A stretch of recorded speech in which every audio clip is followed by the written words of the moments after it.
ఏంటి ఈరోజు సమాజం ఏంటి? తల్లి ధైర్యంగా తన బిడ్డలను గద్దించలేని పరిస్థితి.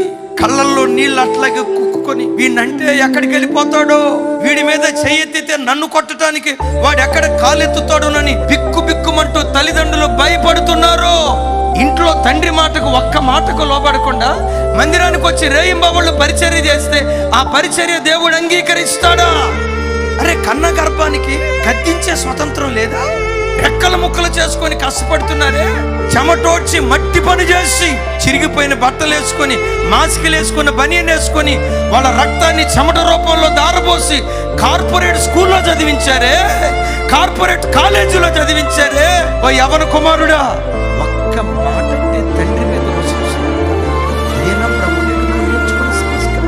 యవన బిడ్డలారా, దేవునికి కావాల్సింది నీ పరిచర్య కాదు, ముందు నీవు దేవునికి కావాలి.